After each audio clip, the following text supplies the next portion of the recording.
दोस्तों वीकेंड के बाद पे आ चुकी है फराह खान लेके एक इंटरेस्टिंग सा गेम, जिसके दौरान उन्होंने घर वालों को दिया है एक मौका और उस मौका का इस्तेमाल करके घर वाले उस एक सदस्य के साथ में अपनी दोस्ती के रिश्ते को खत्म कर सकते हैं जिनके साथ में वो अपना रिश्ता जो है वो ओवर करना चाहते हैं। तो फराह यहाँ पे लेके आती है एक हथौड़ा।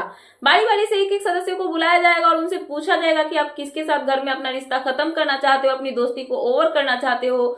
और यहाँ पे वो घर वाला उस किसी एक सदस्य का नाम लेगा और वो बताएगा कि क्यों उस सदस्य के साथ में अपना रिश्ता खत्म करना चाहता है। जहां पे बारी आती है यहाँ पे बुलाने के लिए बशीर की। बशीर को बुलाया जाता है फराह की तरफ से और फराह पूछती है कि आप किसके साथ में अपनी दोस्ती के रिश्ते को ओवर करना चाहते हो। यहाँ पे ऑब्वियसली बशीर किसका नाम लेते हैं, नेहल का नाम लेते हुए जाके उनके गाल पे जो हथौड़ा होता है उससे स्टैंप लगा देते हैं और वो बोलते हैं कि मैं नेहल के साथ में अपना जो रिश्ता है उसको खत्म करना चाहता हूँ। तो यहाँ पे रीजन बशीर ये देते हैं कि ये जो लड़की है ना, ये मेरे पीठ पीछे जाके जो है बोलती है और कहीं ना कहीं मैं इसके साथ में रिश्ते खत्म कर चुका था, क्योंकि ये बहुत मतलब कि डबल ढोल की टाइप की इंसान है।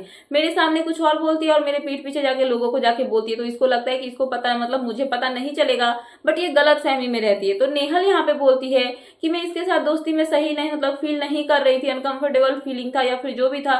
तो मैंने मतलब नहीं चाहा कि मैं मतलब नेशनल टेलीविजन पे ये सब बातें बोलूं ताकि गलत नैरेटिव सेट हो या फिर जो लड़कियां देख रही हो उनको लेके यहाँ पे कुछ भी मतलब बुरा लगे, उनको मतलब उनके सामने कुछ भी गलत नैरेटिव जो है वो सेट हो, गलत लगे कि मैंने किसी के बारे में गलत बोला या फिर मेरे साथ में गलत हुआ। तो बशीर यहाँ पे गुस्सा हो जाते हैं और बशीर बोलते हैं कि अगर तुमको ऐसा लगा कि मैं कुछ गलत कर रहा हूँ, गलत नैरेटिव सेट हो रहा है हमारी दोस्ती को लेके, तो तुम मेरे को आके बोलती, मेरे सामने आके मुझे इन सब बातों को लेके कन्फ्रंट करती ना, कि मुझे ये भी पता चला है कि घर के कुछ सदस्यों के पास तुम गई हो और उनको जाके जो है ये सब बातें बोली हो। तो अगर तुमको लग रहा था कि इन सबसे गलत नैरेटिव सेट होगा तो फिर तो तुमको किसी और के सामने भी जाके ये सब बातें नहीं बोलनी चाहिए थी, अगर तुमने मेरे सामने आके ये सब बातें नहीं बोली तो ये सब बातें यहाँ पे होती है। उसके बाद एंट्री हो जाती है अमाल की।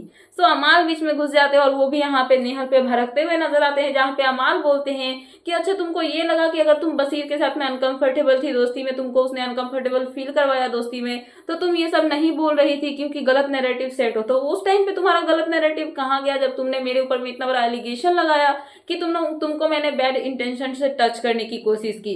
तब तुमको समझ में नहीं आया कि बाहर में मेरे को लेके कैसी गलत नैरेटिव सेट होंगे, मुझे लेके कितना गंदा सोचा जाएगा। तब तो तुमने ऐसा कुछ नहीं सोचा। तुमको जब मैंने धक्का लगा मेरे से तभी मतलब मैंने तुमको सॉरी बोला। उसके बाद में मैं बार बार जाके तुमको सॉरी बोला, इतना गिल्ट में था। घर में जो फरहाना है या फिर जो गौरव है या फिर जो तान्या है वो सब जाके तुमको मनाए, तुम इतना रोने की एक्टिंग कर रही थी। उसके बाद तुम आके मानी और बोली अच्छा कोई बात नहीं, इट्स ओके, चलो चलता है इतना। तो ये सब क्या था, तब तुमको समझ में नहीं आया। बशीर के टाइम में तो तुमको बहुत समझ में आया, मेरे टाइम में तुमको कुछ समझ में नहीं आया। सो यहाँ पे नेहल जो है वो चुप हो जाती है, उनके पास बोलने के लिए कुछ नहीं होता है। और इस टास्क के दौरान जो है बशीर ने अपनी दोस्ती तोड़ दी है नेहल से, जहाँ पे अमाल जो है वो भी भड़कते हुए नजर आए नेहल पे। सो फिलहाल ये थी लेटेस्ट अपडेट, तो मैंने सोचा कि आपको अपडेट कर दूं। तो क्या है आपका इन सब पे कहना, प्लीज मुझे कमेंट सेक्शन में कमेंट करके बताना। एंड ऐसे ही लेटेस्ट अपडेट पाने के लिए प्लीज मेरे चैनल को सब्सक्राइब करना एंड बेल आइकन प्रेस करना, ताकि मेरे आने वाले सारे वीडियोस के नोटिफिकेशन आपके पास टाइम पे पहुंचते रहे। सो मिलता है नेक्स्ट वीडियो में। So thanks for watching and bye bye.